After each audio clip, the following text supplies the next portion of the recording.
Joining us now, Brian Broderick. He is the executive director for the Michigan Association of Non-Public Schools.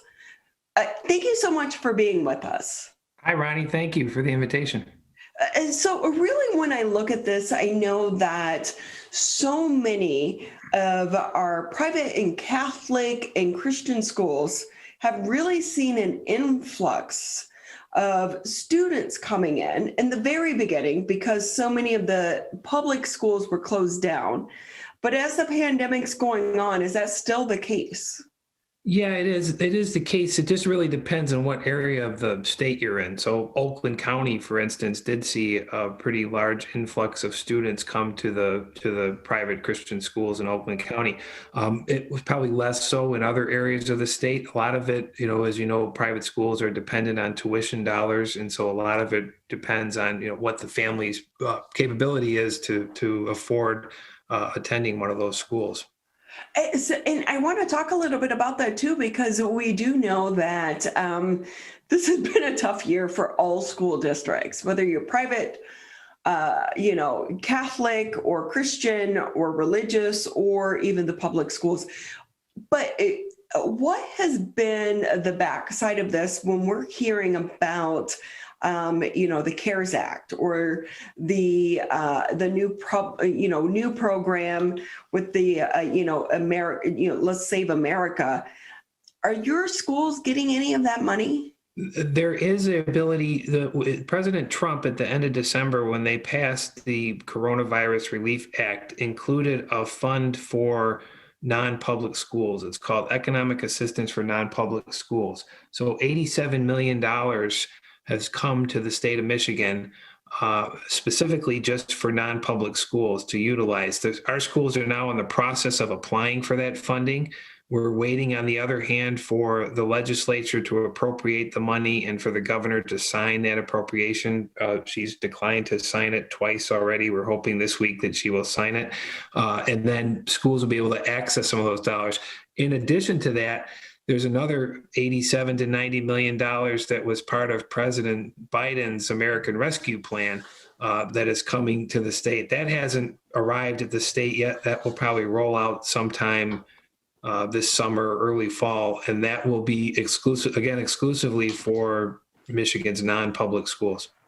Because we do know and realize there was kind of a fight even prior to the pandemic about some of the funding for the non-public schools. There was. Has it just been an ongoing fight for people such as you and your organization? Yeah, there was a dispute early on with the CARES Act in terms of the amount of money that was available to go to non-public schools.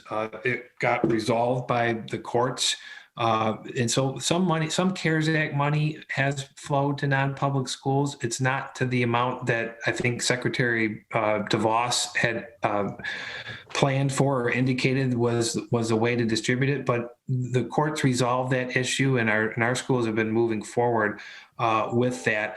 We were pleased that, through some efforts of lobbying at the national level, that this current round of funding is exclusively for non-public schools. So there's no debate going, between public schools and non-public schools about access to dollars. And I think that was a wise way for Congress and both presidents to move forward. Brian Broderick with us here on the MegaCast. He is the executive director for the Michigan Association of Non-Public Schools. And with that, Brian, can you talk about too, we understand your schools have also suffered through this pandemic and trying to adhere to the public and health safety measures that have been put in place by our elected leaders. Yeah, all schools have really, it's been a great big learning curve. The intent of all of our schools really has been to try to provide in-person learning. And so in the fall of 2020, schools took the steps that were required by the state government. Many of them have, great cost implications to them with regard to protocols that have to be in place for the safety of students. But our schools made a priority to say, it's the in-person education is paramount to the success of a student. And so they went, really to all lengths to be able to provide that in-person education, all while observing the protocols and observing all the requirements. When they had incidences of COVID, schools had to shut down or go to a hybrid format. All of that, does cost a lot of money, whether you're talking about going to remote education, or whether you're just talking about providing cleaning supplies and all those things that are necessary in a school building. So there's been a cost involved to it. It's been burdensome, but we're hopeful that this pot of money that's now been made available allows for some of those costs to be reimbursed. Yes, and I will say that at the very beginning of this, it really highlighted the difference between private, religious, and public schools. And when the money was coming down the pipeline, it was going directly to the public schools. But we know every school is still has a burden to try to reach these thresholds that are set forth by the state mandates. Yeah, I mean, our schools and public schools both had to deal with, all sorts of issues, whether it was remote learning or whether it was just protecting students. One advantage I think the number of our MANS member schools have that is that they're a little bit smaller than a traditional public school. So it made it somewhat easier to come up with the mandates and really to in-person education. But I think what I really want to emphasize is that it was just a commitment of administrators, teachers, parents, and students to sort of fight through the pandemic, fight through all of this so that we could provide the education that's necessary for students.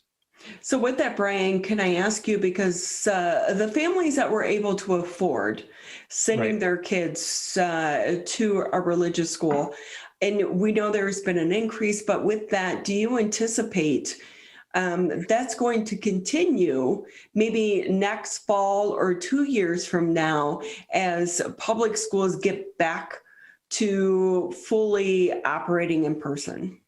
I hope so. I mean, I think that what families are going to see when they make the sacrifice to send their child to a faith-based school is that it helps the child's learning, it helps the child's faith life, it helps the child to really improve. And I think the sacrifice, I'm hoping that the sacrifice will be seen to be worth it for those families, and that they'll continue on, and they're just not coming in for a 1 or 2 year period.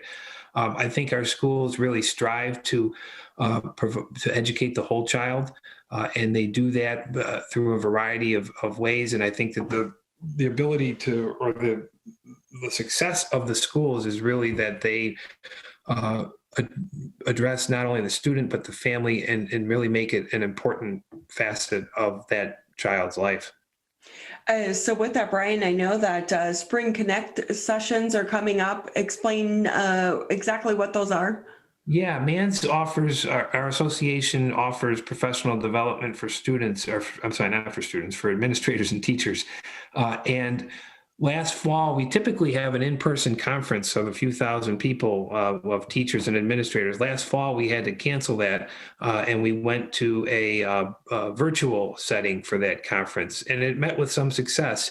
As teachers and administrators sort of got used to doing these sort of virtual conferences, Zoom meetings and such, we were able to provide that professional development using remote technology. We're doing that again this year with Spring Connect, and that's currently ongoing. It's available on a platform for 9 months, and so teachers can get into it and get professional development on particularly really important issues these days, including remote learning, social and emotional learning.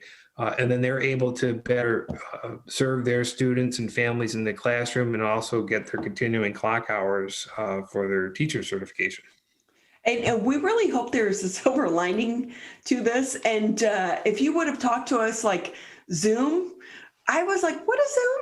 It was Right. confusing in the beginning. Now we're all Zoom experts. So really there's kind of a silver lining in that we can connect with people in a different way and more meaningful way as well. And hey, Brian, before we say goodbye to you, if I can just get your thoughts when we're looking at the vaccination process, because it really seems that so many schools are Not at this time mandating, except for on the college campuses.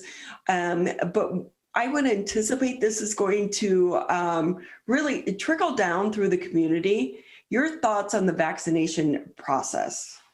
Yeah, I'm not sure if our member schools or parishes are going to require vaccinations. I know that the teachers in the schools made, when the vaccinations were made available, I would think the vast majority of them went and got vaccinated.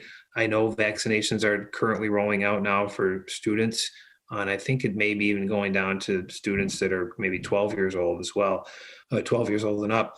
So I don't know that it's going to become mandatory. I think that's a discussion that's going to have to be made at the school level, for the Catholic schools at the diocesan level, for our other Christian member schools that have boards. I think they're all going to have to make those determinations individually in terms of how they want to proceed. I think any sort of vaccination requirement would likely include exemptions or waivers for religious objections or health objections.